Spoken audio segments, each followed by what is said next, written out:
한 주간 하시면서 지난 주간 우리가 묵상했던 그 말씀으로 여러분이 누리고 있는 구원에 대해서 한번 고민해 보셨습니까?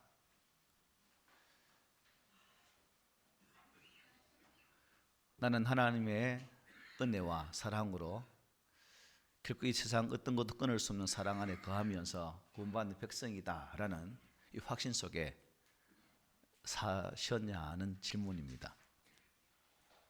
그리고 그 질문 속에 어떠한 생각도 들어오지 아니하고 확신에 찬 믿음으로 나는 그렇다라는 그 삶으로 한 주간 사셨습니까?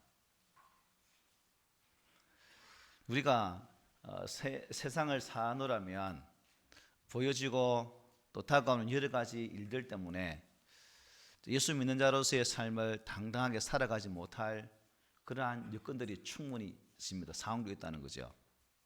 그런 상황 속에서도 오직 흔들리지 않는 끊을 수 없는 하나님의 사랑 안에서 확신으로 살아가는 우리가 되어야 될 줄 믿습니다.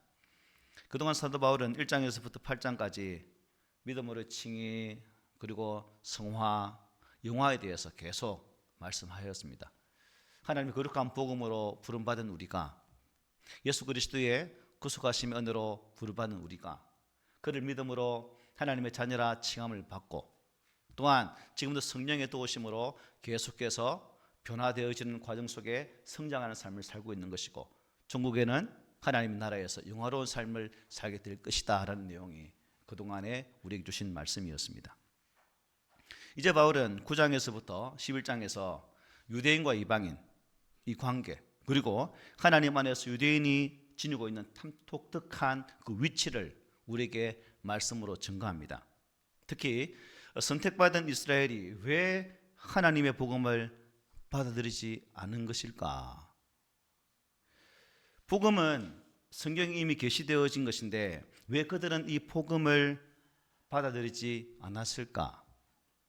만일 복음이 먼저는 유대인들에게 주신 하나님의 은혜라면 능력이라면 왜 그들은 가장 먼저 이 복음을 받아들이지 않은 것일까? 유대인의 복음에 대한 불신은 하나님의 이 언약과 약속들과 어떤 조화를 이루고 있는 것일까? 그리고 유대인과 이방인 모두를 위한 하나님의 미래의 계획은 무엇일까? 이런 질문들을 하면서 과거와 현재와 미래에서 하나님과 이스라엘과의 관계를 말씀을 통해서 우리에게 증거를 해주고 있습니다. 특별히 오늘부터 보게 되어지는 이 9장에서는 이스라엘의 타락, 그 10장에서는 이스라엘의 잘못, 그리고 11장 1절부터 32절에서는 이스라엘의 그 장래를 각각 다루었고 11장 33절부터 36절까지는 하나님을 찬양하는 송영이 각각 기록되어져 있습니다. 그리고 오늘 본문에는 동족에 대한 바울의 목자의 심정, 동족에 대한 참 슬픈 눈물, 동족에 대한 상한 마음, 바울의 그런 마음이 나온다는 거죠. 오늘 말씀을 함께 묵상하는 가운데 우리에게 이 바울과 같은 동족에 대한 그 목자의 심정이 하나님께서 우리에게 허락되는 은혜가 있기를 소망해 봅니다. 큰 범위를 넓히지 않을지라도 동족보다는 가장 축소시켜서 내 가정 안에 아직 예수를 모르는 자들에 대한 그 통회하는 마음과 아파한 그 마음이 우리 가운데 회복되었으면 좋겠다는 그런 마음이 있습니다. 참 바울이 근심하고 여러분 고통스러워하는 이유가 무엇이겠습니까? 오늘 제목처럼 왜 바울은 그의 마음에 큰 근심이 있었고 그 고통 속에서 살아야만 했을까? 혹시 주보를 들고 그 제목을 보면서 혹시 보셨습니까? 안 보셔도 괜찮습니다. 지금 보셔도 됩니다. 왜 바울은 근심할 수밖에 없었고 고통 속에서 아파해야만 했을까? 그것은 동족 이스라엘 민족이 하나님께로부터 받은 바 되어진 그 은혜와 사랑이 참 컸음에도 불구하고 그 특권을 잘 감당하지 못했기 때문이라는 겁니다. 저 이스라엘 백성들에게 주셨던 하나님의 특권들을 유대인들은 알지 못하였고 설령 알고 있다 할지라도 그것을 행하지 못했다. 즉 누리지를 못했다는 것이죠. 여러분, 유대인들이 받았던 특권이 무엇일까요? 이스라엘 백성들이 우리보다 먼저 하나님께로부터 받은 특권이 뭐가 있을까요? 그래서 오늘 본문 4절과 5절에서 이렇게 분명히 말씀하죠. 그들은 이스라엘 사람이라 그들에게는 양자됨과 영광과 언약들과 율법을 세우신 것과 예배와 약속들이 있고 조상들도 그들의 것이요 육신으로 하면 그리스도가 그들에게서 나셨으나 그는 만물 위에 계셔서 세세의 찬양을 받으실 하나님이시니라고 말씀을 하고 있습니다. 여기 이스라엘 사람이란 하나님의 택한 백성이라는 뜻이 담겨 있죠. 자, 그들은 하나님께로부터 특별한 은총을 받은 민족이었습니다. 그들이 받은 특권은 오늘 본문을 보니까 모두 몇 가지예요? 약 8가지로 말씀해요. 8가지. 이것이죠.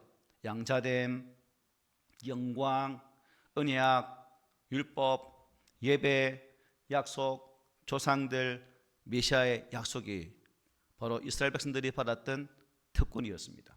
그래서 먼저 이 8가지의 특권을 한번 살펴보고 우리가 말씀 속으로 들어가기를 원합니다. 먼저 양자됨이죠. 양자로 그들은 부르심을 받았다는 겁니다. 출애굽기 4장 22절에 이렇게 말씀해요. 너는 바로에게 이르기를 여호와의 말씀에 이스라엘은 내 아들 내 장자라고 말씀하고 있습니다. 장자에게는 하나님께 제사를 드릴 수 있는 특권이 있어요. 특권이. 지금으로 말하면 하나님 앞에 나아가서 예배를 드리며 주님과 교제할 수 있는 특권을 말합니다. 이스라엘 백성들에게 이것이 있다는 거죠. 뿐만 아니라 장자에게는 미래에 대한 보장이 확고하게 되어 있습니다. 장자에게는 소유의 2몫을 상속으로 받을 수 있는 권한이 또한 있습니다.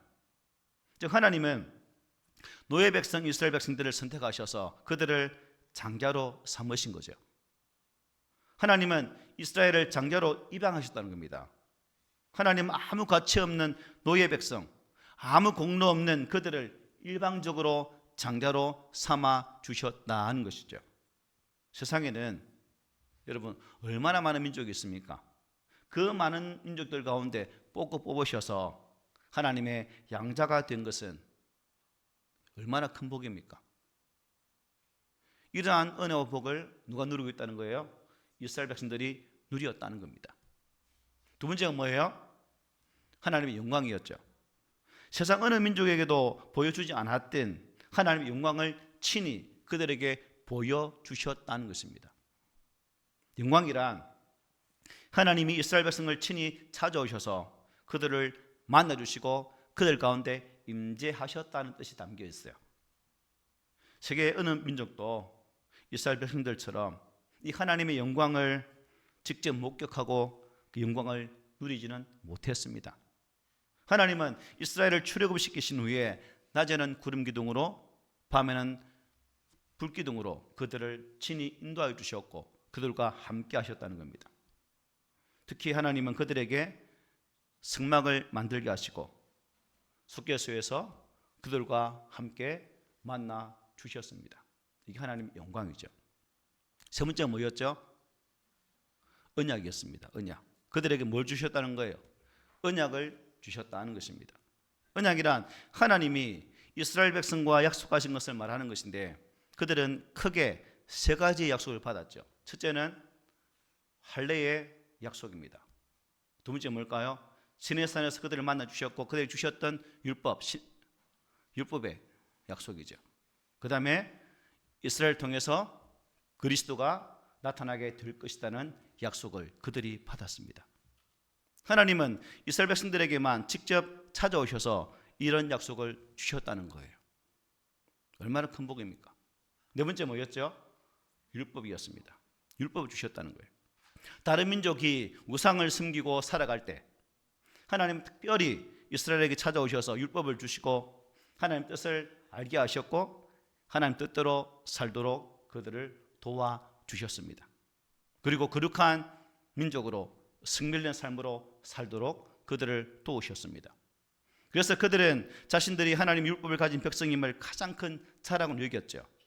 반면에 그들은 율법을 알지 못한 이방인들을 어떻게 했을까요? 멸시하고 율법 없는 백성들을 아주 천대하게 되었습니다. 그래서 이방인들을 천국에 못 쓰러요? 지옥에 땔감으로 이길 정도로 아주 무시했습니다. 우리는 하나님의 법을 받는 민족이고 너희들은 그렇지 않다는 거죠. 다섯 번째가 뭐예요?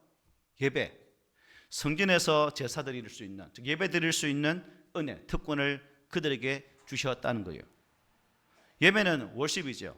즉 같이 월스와 신분, 시베에서 유래된 말입니다. 이것은 존경과 존귀를 받을 가치가 있는 신분을 의미하죠. 즉 예배란 최고의 가치를 하나님께 돌리는 모든 인간의 행위를 말합니다. 여러분, 우리가 예배드리러 나왔는데 과연 나는 최고의 가치로 이 예배를 드리며 하나님 영광을 돌리고 있는가? 이스라엘 백성들이 그랬다는 거죠. 모든 영광과 기쁨을 하나님께 돌리고 하나님께 감사를 드리고 하나님께 기도하고 하나님의 음성을 듣는 모든 행위가 바로 이 예배에 있다는 사실이죠. 이런 특권을 받았다는 겁니다. 고대 사회에서는 주로 이방인들은 어떻게 예배 드렸습니까? 우상 숭배를 통해서 그들은 예배를 드렸어요. 그런데 하나님께서는 이스라엘 백성들에게 친히 찾아오셔서 만물의 주권자이신 하나님이 그들의 하나님이 되셨고 친히 그들이 예배할 수 있도록 하나님은 은혜를 베풀어 주셨다는 사실입니다. 그래서 하나님은 예배를 통해 그들을 만나 주셨고 그 능력을 행하시고 사랑과 은혜를 베푸신다는 겁니다. 그래서 예배는 너무나 중요한 거죠. 그래서 요한 4장에 이렇게 말씀했죠. 아버지께 참되게 예배하는 자들은 영과 진리로 예배할 때가 오나니 곧 이때라. 아버지께서는 자기에게 이렇게 예배하는 자들을 찾으신다라고 말씀하셨어요. 구약시대에는 예배를 드리는 사람이 여호와 앞에 나아갔습니다. 신약시대에는 어떻게 해요? 지금도 하나님은 영과 진리로 예배드리는 자를 친히 찾고 계시다는 거예요. 하나님이 우리에게 오신 거죠. 이게 얼마나 큰 은혜입니까? 사람이 가지 아니하고 사람의 수고름이 아니라 하나님께서 친히 우리 가운데 임재하셔서 하나님의 거룩한 성령과 진리의 말씀으로 예배하는 자들을 찾고 계시다라고 성경은 우리에게 증거합니다. 지극히 높으신 하나님이 이 구원의 은혜를 베푸실 뿐만 아니라 영과 진리로 예배드리는 것을 소망하시고 또 그렇게 예배하는 자들을 지금도 찾고 계신데 저와 여러분들이 하나님의 찾으심 앞에 찾은 바 되어진 그러한 성도가 되어야 되지 않겠습니까? 그러나 좀 슬프게도 많은 사람들이 이 하나님 아버지께서 그토록 소망하시는 예배를 드리지 않아서 이 하나님 임재와 사랑과 능력을 체험하지 못한다는 겁니다. 이게 문제죠. 하나님은 영과 진리로 예배드리는 자에게 은혜와 사랑과 능력을 베푸시고 하나님 임재를 나타내시고 하나님 사랑을 쏟아 부으시는데 그런 자가 없다. 즉 이스라엘 백성들이 그런 삶을 또한 살지 못했다는 것입니다. 영과 진리로 예배한다. 여러분, 이것은 곧 예배의 본질을 의미하죠. 예배드리는 것은 우리의 만족을 위한 것이 아니라는 겁니다. 예배를 받으시는 그 하나님을 만족케 하는, 하나님을 기쁘시게 하는 것이 참된 예배인 것을 증거합니다. 그러므로 하나님은 예배라는 것을 기뻐하시죠. 우리 또한 예배를 통해서 하나님을 기쁘시게 해드려야 됩니다. 그리고 예배는 하나님 앞에서 진실하게 회개하는 것이죠. 회개가 없는 예배는 뭘까요? 가식입니다. 그래서 기도할 때 항상 회개가 포함되어야 됩니다. 하나님이 찬양을 드리고 그 다음에 찬양 이후에 주께 영광 돌리며 그 다음에 하나님 우리의 삶을 돌아보며 주 앞에 회개합니다 라고 꼭 해야 된다. 여러분 개인기도 드릴 때 마찬가지입니다. 달라는 기도만 하지 말고 먼저 회개를 해야 된다는 거죠. 하나님은 눈물로 애통하며 회개하는 예배를 찾으시고 그 예배를 받으시는 것입니다. 그 다음 여섯 번째 뭐였죠? 이스라엘 백성들에게 약속들을 주셨다라고 말씀해요. 하나님의 약속들은 일반 언약에 덧붙여서 오실 그리스도에 관한 약속을 의미합니다. 즉 하나님은 이 약속을 이스라엘 백성들, 즉 예수 그리스도가 그분의 그 나라, 그 백성, 하나님 택하신 그 민족을 통해서 보내주신다는 것입니다. 이스라엘 백성들은 성경을 통해서 예수 그리스도의 탄생과 또한 예수님의 그 사역과 그리스도의 고난과 부활, 성천 재림에 대해서 이미 다 약속을 받았다는 거예요. 구약에 이미 예시로 되어 있는 거죠. 구약은 그림자이고 신약은 실체입니다. 실제이신 예수님이 오기 시기까지 하나님 말씀으로 줄기차게 그들에게 이 약속의 말씀을 주셨다는 겁니다. 일곱째가 뭐예요? 훌륭한 조상들, 믿음의 조상들이 그들에게 주어졌다는 겁니다. 이스라엘에게는 아브라함이나 이삭이나 야곱이나 이 다윗 같은 위대한 믿음의 조상들이 있었습니다. 그리고 그 조상들을 통해 형성되어진 사랑스러운, 정말 자랑스러운 역사와 전통이 그들에게 있었다는 거죠. 여러분, 만약 우리나라에 이런 믿음의 조상들이 있었다고 한번 생각해 보십시오. 우리나라가 이보다 더 많이 달라지지 않았을까요? 저는 그렇게 생각합니다. 여러분의 생각은 어떤지 모르겠지만 수많은 믿음의 조상들이 가진 이스라엘은 바로 큰 축복을 받은 민족이라는 사실을 이것을 통해서 증거해 줍니다. 그 다음에 마지막 8개 뭐예요? 메시아의 약속입니다. 영원히 찬양받기에 합당하신 예수 그리스도께서 이스라엘의 혈통을 통해서 이 땅에 태어나신다는 특권입니다. 하나님은 이스라엘 혈통을 통해서 인류의 구원자이신 예수 그리스도를 보내주셨습니다. 예수님께서 그들 중에서 나신 것은 그들의 큰 특권이요 은혜였다는 사실입니다. 그리고 앞에서 설교되어진 7가지는 마지막 이 특권 8번째를 위한 준비라고 볼 수 있는 거죠.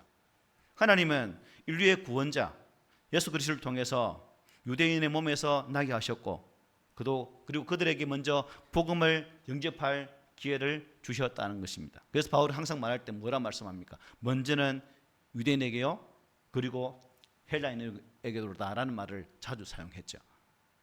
이처럼 이스라엘 민족은 누구보다도 먼저 예수 그리스도를 믿을 수 있는 특권을 갖고 있었다는 겁니다.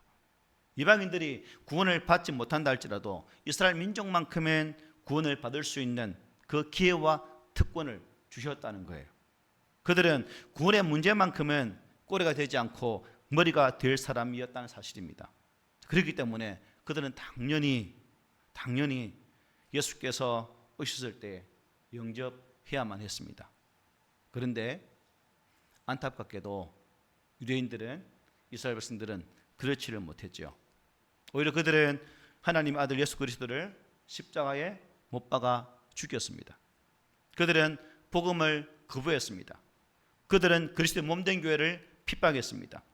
복음으로 구원을 받아야 할 그들이 오히려 복음의 원수가 되었습니다. 복음을 증거하고 나타내야 할 그들이 복음을 철저하게 방해하는 방해꾼이 되고 말았다는 사실이죠. 그들은 바울을 핍박하고 또 죽이려고 했죠. 사도 바울에게는 이런 그들에 대해 애타는 그 목자의 심정, 상한 마음, 통곡하는 마음이 있었다는 사실입니다. 여러분, 육체가 아픈 것을 고통이라 하고 마음이 아픈 것을 뭐라 할까요? 슬픔이라고 합니다. 그런데 바울에게는 이 마음의 아픔이 너무나 지나쳐서 그것이 육체의 고통으로 나타나게 되었다는 거예요. 오늘 본문 우리 1절 2절 함께 읽어보겠습니다. 시작. 내가 그리스도 안에서 참말을 하고 거짓말을 아니하노라.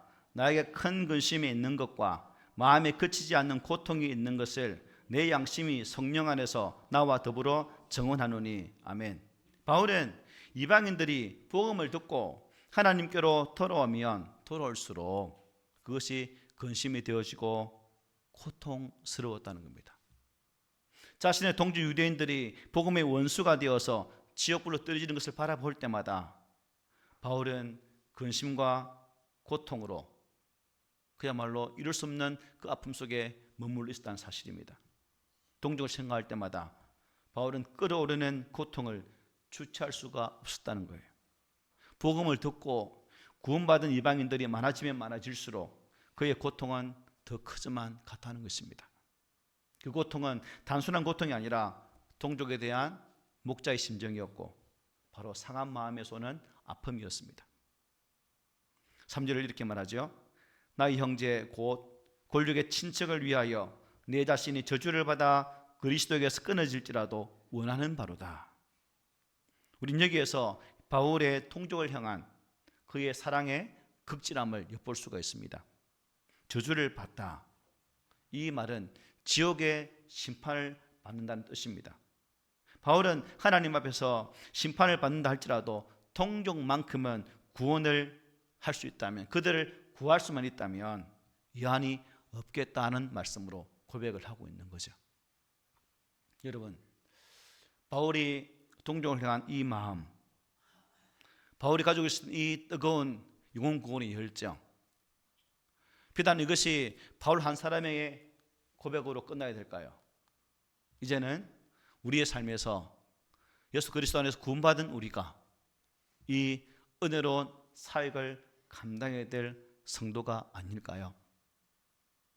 바울에게 있었던 자기 동족에 대한 이 애타는 마음, 이제 우리 성도들에게도 이런 마음이 있어야 되겠습니다.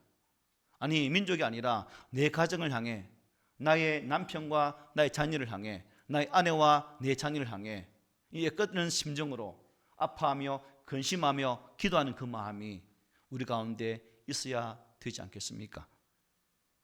출애굽기에서 모세는 죄를 범한 이스라엘 백성들을 향해서 이렇게 기도했습니다. 그러나 이제 그들의 죄를 사하시옵소서. 그렇지 아니하시오면 원하건대 주께서 기록하신 책에서 내 이름을 지워버려 주옵소서라고 간절히 기도했습니다. 하나님은 목숨을 걸고 자기 백성을 위해 기도하는 이 모세의 기도를 들으시고 이스라엘 백성들의 죄를 용서하여 주셨습니다. 우리에게는, 나에게는 동족에 대한, 가족에 대한 이런 기도가 있을까? 있는가? 이런 상한 마음과 부르짖음이 나에게도 있는가? 나에게 이런 동족에 대한, 가족에 대한 상한 마음과 부르짖음이 있다면 우리는 주변 사람들을 변화시키는 하나님의 능력의 통로가 분명히 될 것입니다. 열세를 보면 제사장들은 낭실과 제단 사이에서 울면서 백성들을 위해 간구했습니다. 요한계시록 1장 17절에 이렇게 말합니다. 여호와를 섬기는 제사장들은 낭실과 제단 사이에서 울며 이르기를 여호와여 주의 백성을 불쌍히 여기소서. 주의 기업을 욕되게 하여 나라들로 그들을 관할하지 못하게 하옵소서. 어찌하여 이방인으로 그들의 하나님이 어디 있느냐 말하게 하겠나이까 라며 제사장들은 울면서 기도하였습니다. 하나님은 이들 제사장들의 울며 기도하는 이 기도를 들으시고 그들을 응답의 복으로 이스라엘 백성들을 구원해 주셨습니다. 느헤미야는 무너진 성전과 성벽을 바라보고 그 소식을 듣고 난 바라 수상궁에서 무릎 꿇어 하나님께 눈물로 간구하는 모습 보지 않습니까? 눈물의 선자 예레미야, 민족의 멸망 앞에 그는 가슴을 치며 하나님을 향하여 눈물로 기도했던 선자였습니다. 우리는 이런 모습을 보면서 이것이 비단 성경 속에 등장했던 우리 믿음의 선배들의 그름으로만 보아야 할 것인가? 아니면 오늘 이 시대에 느헤미야로서, 예레미야로서, 또한 그 바울의 심령을 가진 성도로서 우리가 살아가야 할 것인가? 라는 질문 속에 여러분들은 무엇으로 대답하시겠습니까? 바라기는 죽어가는 한 영혼, 사랑하는 나의 가족을 위해 눈물로 기도해 보셨습니까? 눈물의 기도는 하나님은 절대 외면치 않으시고 하나님이 귀히 여기시고 반드시 응답하여 주십니다. 내 생각으로, 내 마음으로 나의 남편은 안 돼, 준비가 안 되었어, 내 아내, 내 자녀들은 도무지 불가능해, 그래 포기해야지가 아니라 끝까지 간절함으로 눈물로 기도하고 내 가정이 변화되어지고 내 민족이 변화되는 그 순간까지 이 뜨거운 눈물로 주님 앞에 서가야 되지 않겠습니까? 우리 주님도 복음서를 보면 사역하실 때 눈물로 기도하는 장면이 참 많습니다. 대표적으로 히브리서 5장 이렇게 말합니다. 그는 육체에 계실 때에 자기를 죽음에서 능히 구원하실 이에게 심한 통곡과 눈물로 간구와 소원을 올렸고 그의 경건하심으로 말미암아 들으심을 얻었느니라고 말씀하셨어요. 예수님은 예루살렘을 바라보시면서 눈물을 흘리셨습니다. 예루살렘을 향해 통곡하셨어요. 그런가 하면 믿음이 없는 사람들을 보시면서 우셨고 회개하지 않는 이들을 보시면서 눈물을 흘리셨습니다. 바울은 에베소 장로들을 밀레도에 초청해서 그들에게 말씀을 전합니다. 내가 3년이나 밤낮 쉬지 않고 눈물로 각 사람을 기도하며 훈계했다라고 말씀하죠. 사도 바울이 수많은 핍박과 여러 가지 방해 속에서도 에베소 교회를 향해서 눈물로 3년 동안 기도했다라고 성경은 증거합니다. 하지만 유대인들은 이러한 사도 바울의 간절함에도 불구하고 그를 죽이려고 했고 핍박하기도 했고 돌로 쳐 죽이려고 온갖 수단을 다 쓰였고 바울을 죽이려고 40명의 결사대가 준비되어져서 그를 만나면 죽이려고 항상 준비됐던 민족이 바로 그 민족 아닙니까? 여러분, 지금 나에게는 하나님이 주시는 그 마음의 감동으로 흘리는 눈물이 있습니까? 그냥 세상의 삶으로 오는 근심과 아픔이 아니라 한 영혼을 향한 그 간절함으로, 한 영혼을 사랑하는 그 뜨거움으로 기도하는 눈물이 있습니까? 눈물이 있는 자는 은혜를 가지고 있는 자라고 볼 수 있죠. 하지만 기도가 되지 않고 눈물이 많은 그런 성도의 삶은 여러분 피폐할 수밖에 없습니다. 바라기는 우리 꿈 있는 그 성도들이 이 눈물의 기도를 드림을 통해서 이 은혜를 누리고 이 은혜 속에서 나의 주변에 한 영혼이, 예수를 알지 못하는 그 영혼이 주께 돌아오는 놀라운 은혜가 있으면 얼마나 좋을까 를 준비하면서 그런 생각도 가져보았습니다. 여러분, 하나님이 원하시는 것은 죽어가는 한 영혼을 구원하는 것이에요. 한 영혼이라도 더 구원하기 위해서 하나님은 저와 여러분들을 부르셨습니다. 추수할 것은 많되 일꾼은 적다라고 말씀합니다. 하나님은 한 영혼의 이 영혼을 당신의 품으로 품으시기를 간절히 원하고 계십니다. 이 원하심 앞에 저와 여러분들이 부름받았다면 우리는 더 이상 이 하나님 부르심 앞에 주저할 이유가 없고 하나님 말씀 앞에 순종하며 나아갈 수 있는 그러한 성도가 되어야 되지 않겠습니까? 여러분, 하나님은 하나님 품을 떠난 탕자들이 지금도 돌아오기를 애타게 기다리고 계십니다. 우리가 이 하나님의 마음을 헤아릴 때 한 영혼을 위해서 눈물로 또한 통곡으로 기도할 수 있지 않겠습니까? 나를 향한 하나님의 그 뜨거운 관심을 바라보시고 우리가 눈물로 함께 기도하면서 이 아버지의 마음을 이룰 수 있는 그러한 성도가 되기를 바랍니다. 오늘 1절 2절 한번 더 제가 읽어보겠습니다. 내가 그리스도 안에서 참말을 하고 거짓말을 아니하노라. 나에게 큰 근심이 있는 것과 마음에 거치지 않는 고통이 있는 것을 내 양심이 성령 안에서 나와 더불어 정언하노라. 아멘. 바울은 자신이 크게 근심하고 고통하는 것이 사실이라는 것을 강조하고 있죠. 바울은 이방인의 사도로 부르심을 받은 것을 큰 영광으로 여기며 충성을 다했습니다. 20년 넘게 세 차례에 걸쳐서 전도여행을 통해서 온 세계의 복음을 편만하게 증거했습니다. 그 복음을 전함에 있어서 바울의 마음속에는 비록 이방인을 향해 복음을 전하지만 그의 마음 한켠에는 자신의 동족 유대인들이 하나님의 생명의 복음을 받지 않은 그 아픔 속에서 너무나 근심하였고 큰 고통으로 살았다라고 오늘 본문은 분명히 말씀하죠. 내가 참말을 하고 거짓말을 안 한다.